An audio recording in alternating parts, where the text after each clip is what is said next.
السلام علیکم لسنرز، میں ہوں آپ کی ہوسٹ نیلم، اور نیلم آپ کو اپنے چینل میں ویلکم کرتی ہے۔ شروع کرتے ہیں آج کی سٹوریز اللہ کا بابرکت نام لے کر، جو انتہائی عالی رتبہ اور بہت جلیل القدر ہے۔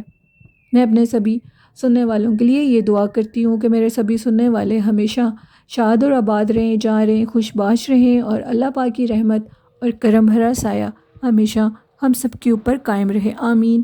اسی دعا کے ساتھ آج کی سٹوریز جنات کے قصے کہانیوں کا سلسلہ شروع کرتے ہیں۔ لسنرز، آج کی پہلی خوفناک کہانی میرے ساتھ مدن پور سے شیئر کی ہے۔ سٹوری سینڈر نے اپنا نیم نہیں بتایا۔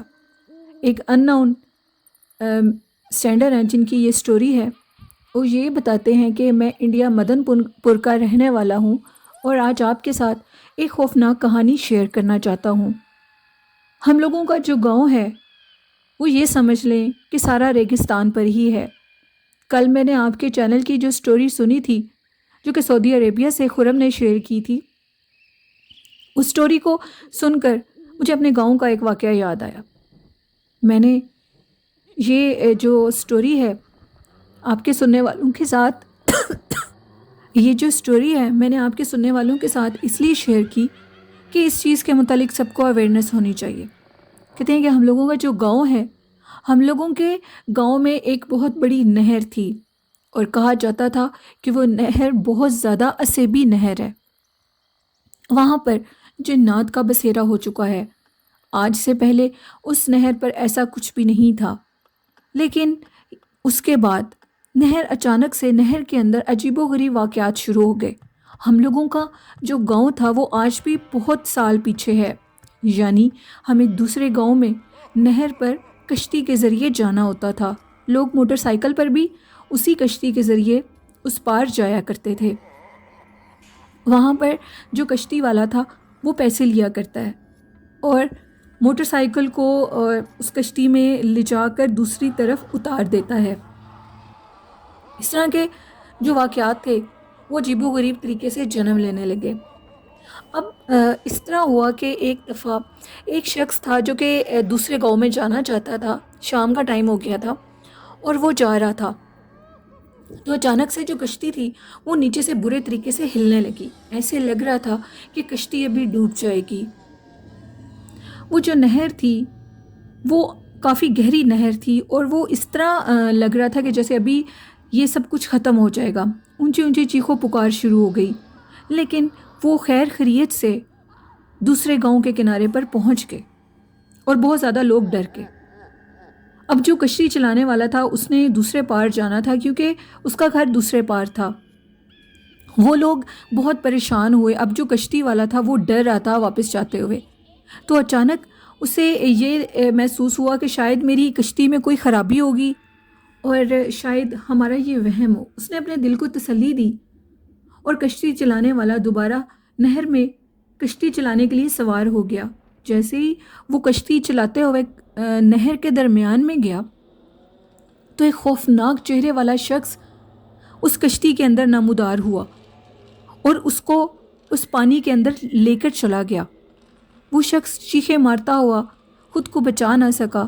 رات کا ٹائم تھا، کوئی بھی اس کو بچا نہیں سکا، اور بالآخر 2 دن بعد اس کی لاش اسی نہر کے اندر سے ملی۔ دیر ہو چکی تھی، وہ مر چکا تھا۔ کوئی نہیں، لیکن وہ یہ کہتے ہیں کہ اگر اس کو کوئی چیز اس طرح مخلوق مار کر گئی ہے تو ہم کیسے جان سکیں گے کہ وہ کیا چیز ہے؟ تو نہر کے دوسرے پار ایک شخص کھڑا ہوا تھا جو یہ سارا ماجرا دیکھ رہا تھا۔ اس نے اس وقت کسی کو کچھ نہ بتایا، وہ اس لیے کہ کوئی یہ نہ سمجھے کہ شاید اس کشتی چلانے والے ملح کو میں نے مار دیا ہے۔ جب اس کی ڈیڈ باڈی کو نکالا گیا تو ڈرتے ڈرتے اس نے سب کو یہ واقعہ بتایا۔ تب بھی سب اس کی بات پر یقین نہیں کر رہے تھے، بلکہ یہ کہہ رہے تھے کہ ہو سکتا ہے اس شخص کو تم نے مارا ہو۔ بالآخر اس کی گردن کے اوپر دانتوں کے نشان دیکھے گئے، اور جو گاؤں کے سیانے لوگ تھے وہ کہتے ہیں کہ ہماری لینگویج میں سیانے ان کو کہا جاتا ہے جو عقل مند ہوتے ہیں۔ جو وہاں کے عقل مند لوگ تھے انہوں نے یہ کہا کہ یہ کسی جانور کا کام ہے، کسی درندے کا کام ہے، کوئی انسان اس طرح نہیں کر سکتا۔ خیر انہوں نے نہر پر آنا جانا بند کر دیا اور بچوں کو بھی سختی سے منع کر دیا کہ نہر کی طرف تم لوگ نہیں جاؤ گے۔ پھر اس کے بعد نہر پر عجیب و غریب واقعے پیش آنے لگے۔ جو بھی اس نہر کے پاس سے بھی گزرتا ایون اس کو عجیب و غریب قسم کی آوازیں آتیں، خوفناک آوازیں، غرانے کی آوازیں۔ لوگ بہت زیادہ ڈر جاتے تھے۔ اس نہر کے اوپر اکثر لوگوں نے رات کے ٹائم 3 سے 4 عورتوں کو دیکھا اور ساتھ ان کے مرد بھی ہوتے تھے، جو کہ دیکھتے دیکھتے پانی کے اندر جاتے جاتے غائب ہو جاتے تھے، یوں مانو کہ جیسے اس نہر کے اندر، اس پانی کے اندر ان کا گھر ہو۔ اب سارے یہ پتہ لگانا چاہتے تھے کہ یہ چیزیں اچانک سے آئیں کہاں سے اور یہ کیا ماجرا ہے۔ اس کے بعد انہوں نے پھر ادھر کسی بہت بڑے وہ سادھو تھے ان کو بلایا، وہ آئے، انہوں نے ادھر بیٹھ کر کوئی پڑھائی کی، اور پڑھائی کرنے کے بعد انہوں نے بتایا کہ یہ جو نہر ہے اس کے اوپر جنات کا پورا قبیلہ، یعنی نہر کے اندر جو جگہ ہے آباد ہو چکا ہے، اور وہ کسی صورت بھی اب آپ لوگوں کو ادھر نہیں آنے دیں گے۔ اگر آپ لوگ ادھر جائیں گے تو وہ آپ لوگوں کو نقصان دیں گے۔ بہت خوفناک چہرے کی عورتیں اور خوفناک چہرے کے مرد اس نہر کے ارد گرد رات کے ٹائم نظر آتے ہیں۔ اور وہ کہتے ہیں، انہوں نے یہ بھی بتایا کہ وہ جو نہر ہے اس کا پانی کا جو کلر ہے اکثر وہ چینج ہو جاتا ہے، ایسے لگتا ہے کبھی ساری نہر کا پانی خون آلود ہو چکا ہے، سرخ رنگ کا ہو چکا ہے، کبھی کبھی اس کا رنگ عجیب ہو جاتا ہے، نہر کے اندر سے بہت گندی بدبو بھی آتی ہے۔ آج تک ہم لوگ اس نہر کے قریب نہیں جا سکے۔ ہم لوگ جب بھی اپنے گاؤں میں جاتے ہیں وہ نہر چل رہی ہے، لیکن اس نہر کے قریب کوئی بھی نہیں جاتا، وہ نہر اسیبی ہو چکی ہے۔ رات کے ٹائم ادھر جنات کو دیکھا جاتا ہے جو کہ ساری رات اس نہر کے اوپر گھومتے ہیں، بھاگنے کی آوازیں آتی ہیں۔ وہ کیا چیزیں ہیں، وہ کہاں سے آئی ہیں، انہوں نے کیسے اپنا وہ قبیلہ پورا ادھر رہنے لگا، یہ جاننے کے لیے گاؤں کے لوگ بہت زیادہ بے چین تھے۔ پھر وہ سادھو کے پاس گئے، انہوں نے پوچھا کہ آپ ان چیزوں سے یہ پتہ کر کے بتائیں ایسا کیا حل ہے کہ ہم لوگ وہ کرنے کو تیار ہیں، اگر وہ جنات ہمیں بتائیں اور وہ چیز ہم ان کو دے دیں تو وہ اس نہر کی جان چھوڑ دیں۔ سادھو پھر گیا ادھر پڑھائی کرنے کے لیے، سادھو نے ادھر پڑھائی کی، ان جنات سے ہم کلام ہوا، تو وہ جو پورا قبیلہ تھا وہ جنات کا اس سادھو کے سامنے آیا اور یہ کہنے لگا کہ ہم کسی صورت اس نہر کو نہیں چھوڑ کر جائیں گے، اس نہر کو ہم نے اپنے رہنے کی جگہ بنا لیا ہے اور ہمیں یہ جگہ بہت پسند آئی ہے۔ ہم کہیں جا رہے تھے، ہمارا پوری بستی ایک جگہ سے دوسری جگہ ہجرت کر کے جاتی ہے، ہر سردی اور ہر گرمی کے موسم میں ہم لوگ ادھر، اور جب بھی ہم لوگ کسی جگہ جاتے ہیں تو ادھر ہم لوگ مستقل نہیں رہتے، ہم اس جگہ کو چھوڑ دیتے ہیں، یعنی سردیوں کے موسم میں ہم لوگ ایسے علاقے کی طرف چلے جاتے ہیں جہاں پر گرمیاں ہوں، اور گرمیوں کے موسم میں ہم لوگ جس جگہ پر آ جائیں پھر اس جگہ کو ہم لوگ چھوڑتے نہیں ہیں، لیکن جس جگہ پر ہم لوگ پہلے رہتے تھے اس بستی سے ہم لوگوں کا دل بھر گیا، ہم لوگ جگہ ڈھونڈ رہے تھے، اور ادھر سے گزرتے گزرتے ہمیں یہ نہر نظر آئی، اور اس نہر کے اندر ہم لوگوں نے اپنی جگہ بنا لی، اب ہم اس جگہ کو کبھی بھی چھوڑ کر نہیں جائیں گے، یہ ہماری جگہ ہے۔ پھر اس سادھو نے کہا کہ کوئی ایسا حل بتاؤ کہ یہاں پر لوگ گزریں بھی اور تم ان کو نقصان نہ دو۔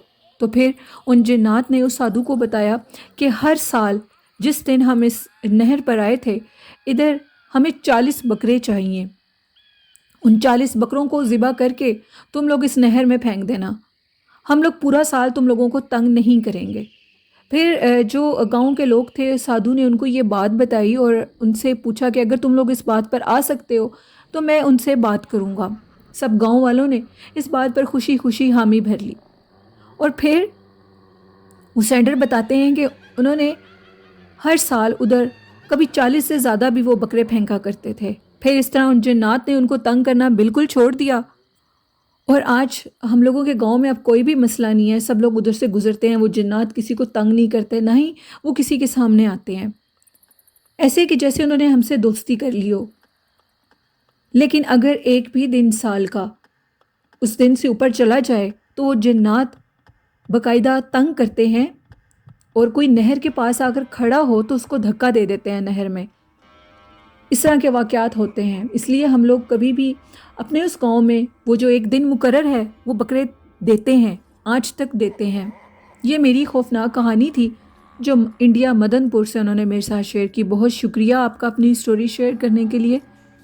تو بیٹھتے ہیں آج کی دوسری خوفناک کہانی کی طرف. آج کی دوسری خوفناک کہانی میرے ساتھ شیئر کی ہے سرگودا سے انم نے. انم کہتی ہیں کہ آج میں آپ کے ساتھ ایک اسٹوری شیئر کرنا چاہتی ہوں. میں اور میری بھابھی اور میرے بڑے بھائی اور ان کے بچے اور میرے چھوٹے بھائی، ہم دونوں بہن بھائی انمیرڈ ہیں اور اپنی بھائی کے ساتھ ہم لوگ مری میں گئے. یہ 2012 کی بات ہے اور تب میرے لیے مری کو دیکھنا، سنو فالنگ دیکھنا بڑی اہمیت رکھتا تھا. مجھے بہت شوق تھا. ہم لوگ جس ہوٹل کے کمرے میں رکے تھے اس ہوٹل روم کا جو نمبر تھا وہ 50 تھا، یعنی 50. اور ہم لوگ اس روم کے اندر چلے گئے. رات کافی ہو چکی تھی جس ٹائم ہم مری پہنچے تھے اور آلریڈی ہم لوگوں کی اسی ہوٹل میں بکنگ تھی.